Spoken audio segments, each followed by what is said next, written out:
Hello my dear friends, welcome to Canadian Immigration Channel. I was asked to speak about owner-operator immigration pathway in more detail so that to give you an understanding how exactly owner-operator works. We spoke about it on the channel. We posted multiple videos. I spoke about particulars of owner-operator, what to do, what not to do, but let me just summarize it in this quick video so that you would get an idea where we're heading to.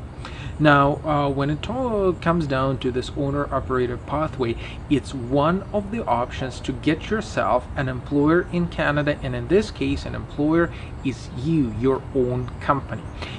First of all, you have to look at your chances, and you have to have either managerial experience or business ownership experience, or at least been experienced self-employed professional. For example, you're a dentist and you're looking to open a dentistry clinic in Canada. You got manufacturing business somewhere back at home and you're looking to open something similar in nature. We are talking about the fact that it has to be at least distantly relevant to what you were doing at home, right? Because the cornerstone here is your work experience, what you would put on the table for immigration officers to consider. In terms of the process, the very first step, as we've mentioned it before, would be assessment of your chances. So we have to understand what are your chances with respect to this program. However obvious it may sound, lots of applicants are coming in and saying, hey, owner-operator is the right pathway for me, let's go. Not necessarily it's the right pathway for anyone. We have to look deeper into your profile, have to study your work experience, analyze your chances to see whether it works or not. Provided that everything is fine, provided that your chances are pretty good, and provided that your work experience in fact corresponds to those successful applicants we had before for this owner-operator pathway. Next step would be preparation of documents. There are two sides of the story. Side number one is the business plan. It's typically prepared by a professional company, by specialists who are working with these business plans, who were doing tens if not hundreds of those before, and who know what exactly they're doing and how to align your experience with the proposed company in Canada, with Canadian reality, how to put it sort of on Canadian virtual soil. At the same time, you're preparing documents on your own company, where taxes paid, if of course you're from the country where taxes are paid for the companies, right? How many employees you had, if that is applicable to you, right? How can you prove that experience? Was it successful? Was it not? Have you closed company recently? Have you sold it? Is it a franchising company? Is it not, right? All of this has to be prepared and presented properly to the authorities. Now, when these two combine, your experience and this business plan, so this set of documents is prepared, and this preparation takes quite a while, right? So everything is done because everything's studied, sorted out the way authorities would be looking at and approving it. Now, next step is submission of those documents. Documents are submitted for the work permit in Canada so that you will be able to work in your own company. Now, prior to that, excuse me for skipping that step, would be incorporation of the company. Company has to be incorporated in Canada, of course, and you could do it remotely.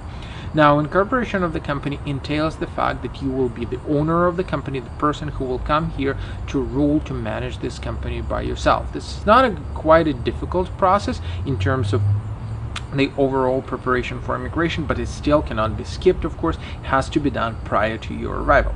Now, when everything is done, preparation part is done with respect to the business plan and documents, we also would have to demonstrate to the authorities that you have enough funds to run your business. When it comes down to funds, it's very difficult to tell you what is the average and how much funds each and every business would need, because for example, if you're opening a construction site, right, in construction business, you probably would need at least $1 million, right? While with IT company, you may need just a few $1,000s to buy a laptop and have the startup ready. So it varies significantly, but I would say that starting it out without $100,000 in your pocket for running the business through would not be wise.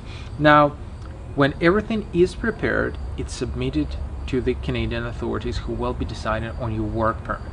So your application is ready. We are working on your application for the work visa, and that would allow you to work in Canada. So you would come with a work permit in Canada, you will come here and start working in your own company. Now, here's an interesting story. There are two possibilities in here. You can open a new business, you can actually purchase an existing business. The difference is in your immigration application later on, because ultimate goal in here is for you to immigrate, you would have to decide whether if it's a new company or I'm buying an existing business.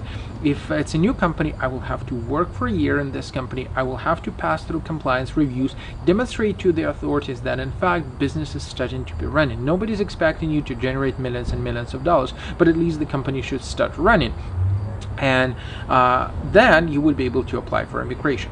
Another side of a story, if I'm buying an existing business which runs, and in fact I could apply for immigration right away. That is the difference, but well, mind you, of the difficulties and issues and potential financial losses if you're buying an existing business.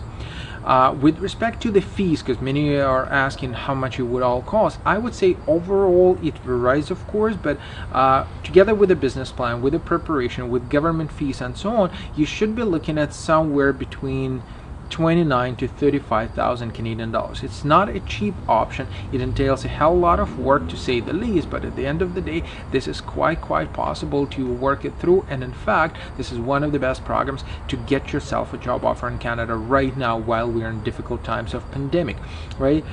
So all in all, this is a good alternative for those of you who got managerial experience, business experience, or professional experience as well.